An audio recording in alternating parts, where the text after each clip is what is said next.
سلام، امیدوارم که حالتون خوب باشه. خیلی خوش اومدین به یه قسمت معرفی فیلم دیگه از کانال فیلم لیست. امروز قراره با هم دیگه اسپویل و خلاصه یک فیلم رو داشته باشیم که جزو یکی از جادوهای دنیای سینما محسوب میشه. جادویی که شما رو 1.5 ساعت میخکوب میکنه و گذر زمان رو از یادتون میبره. این فیلم نه قاب بندی خاصی داره و نه در لوکیشن های مختلفی اتفاق میفته. یک فیلم تک لوکیشنی هستش، ولی انقدر بازیگرای این فیلم خوب بازی میکنن و فیلمنامه این فیلم قوی هست که شما رو مجبور میکنه تا آخر این فیلم رو تماشا بکنید. بریم که با هم دیگه شروع بکنیم. قبل از اون یادتون نره که ما رو سابسکرایب بکنید و اگر از ویدیو خوشتون اومد اون رو حتما لایک بکنید. فیلم 12 مرد خشمگین روایتی از 12 مرد هستش که به عنوان اعضای هیئت منصفه یک دادگاه برای رأی به محکومیت یا عدم محکومیت یک جوان 18 ساله متهم به قتل انتخاب شدن. توی این فیلم شاهد جدال‌ها و بحث‌های بین این 12 مرد هستیم تا ببینیم این جوان متهم به قتل واقعاً گناهکار هست یا نه. هیئت منصفه برای رأی دادن به گناهکار یا بیگناه بودن این جوان وارد یک اتاق میشن و در رأیگیری مقدماتی همه اعضای هیئت منصفه به جز نفر 8 رأی به گناهکار بودن این جوان میدن. این فرد اعلام میکنه که قبل از صدور حکم بهتر است که در مورد پرونده بحث بکنن و همینجوری بنابر شاهدها و دلایلی که توی دادگاه مطرح شده این جوان رو متهم نکنن. توی این دادگاه 2 شاهد وجود داشته که یه زن بوده و یه مرد و یک دونه چاقوی کمیاب که متعلق به همون متهم بوده. عضو 8 هیئت منصفه استدلال میکنه که نمیتونیم بر اساس این شواهد و مدارکی داریم مشخص بکنیم که این جوان گناهکاره یا بیگناهه و یه سری فرضیه هایی رو مطرح میکنه تا بقیه رو قانع بکنه که این فرد ممکنه که گناهکار نباشه. بعد از اینکه بین اعضای هیئت منصفه صحبت میکنه دوباره درخواست رأی گیری میکنه و میگه که اگر یک نفر به بیگناه بودن این فرد رأی بده، یعنی یک نفر دیگه به بیگناه بودن این فرد رأی بده، میتونن این هیئت منصفه رو ادامه بدن و اگر که این کار رو انجام ندن خود مرد که گفته بودش که این آدم بیگناهه هم به گناهکار بودنش رأی میده و هیئت منصفه همینجا به پایان میرسه. دوباره رأی گیری میکنن و یه نفر دیگه هم به بیگناه بودن این جوان رأی میده و از اینجا شاهد ماجرای اصلی این فیلم خواهیم بود. یکی از اعضای هیئت منصفه اون فردی که رأیش رو تغییر داده رو متهم میکنه که چون زاغ نشین بوده رأی خودش رو به دلیل همدردی با این جوان متهم شده تغییر داده. اما این عضو اعلام میکنه که رأی خودش رو تغییر داده و به همین ترتیب بحث رو خاتمه میبخشه. عضو 8 هیئت منصفه که از همون اول رأی داشتش که این فرد بیگناه هستش استدلال میکنه که یکی از شاهدا ادعا کرده که صدای متهم رو شنیده که به پدرش گفته میکشمت و این در حالی بوده که همون موقع قطار از همون منطقه در حال عبور بوده و شنیدن صدای این پسر تقریبا غیر ممکن بوده. بعد از اینکه این استدلال رو میکنه عضو 5 و 11 هم رأی خودشون رو تغییر میدن. عضو 11 معتقد هستش که متهم وقت نداشته تا قبل از پلیس دوباره به آپارتمان برگرده و اثر انگشتش رو از روی چاقو پاک بکنه. عضو 8 علاوه بر این استدلال هایی که عنوان کرده معتقد هستش که اغلب مردم همینجوری به همدیگه میگن که میکشمت بدون اینکه معنای واقعی این کلمه رو بدونن و اصلا بخوام واقعا طرف مقابل رو بکشن.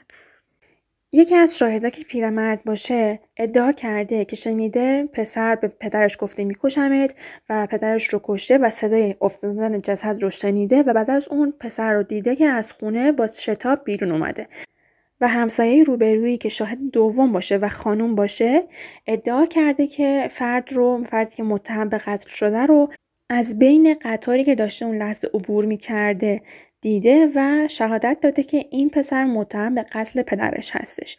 پس ما اینجا 2 شاهد داریم که دارن ادعا میکنن که پسر رو در حین ارتکاب به جرم دیدن و پسر خودش ادعا میکنه که وقتی که با پدرش جدل و بحث میکنه حدودای ساعت 11 شب از خونه میزنه بیرون و به سینما میره و یه فیلم رو تماشا میکنه.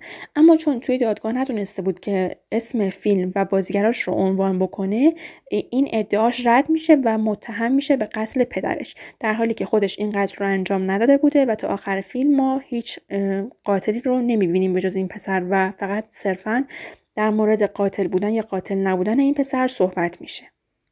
یکی از شاهدین ادعا کرده بوده که متهم رو 15 ثانیه پس از کشتن پدرش در حال فرار میبینه.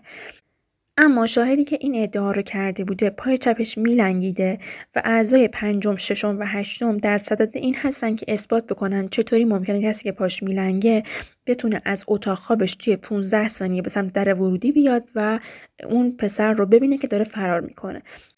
یکی از اعضای هیئت منصفه بعد از شنیدن این ادعا و این استدلال عصبانی میشه و به عضو هشتم هیئت منصفه میگه که میکشمت و عضو هشتم هم با آرامی بهش جواب میده که تو که واقعا نمیخوای من رو بکشی، اینطور نیست.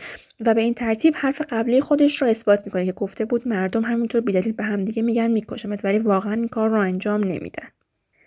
بعد از اینکه ما شاهد این جدل و بحث هستیم، اعضای دوم و ششم هیئت منصفه هم رأی خودشون رو تغییر میدن و به این ترتیب نتایج 6-6 میشه. یکی دیگه از اعضای هیئت منصفه بر اساس اینکه پسر یادش نبوده توی چه سینمایی چه فیلمی رو تماشا کرده، استدلال داشته که این پسر گناهکار هستش.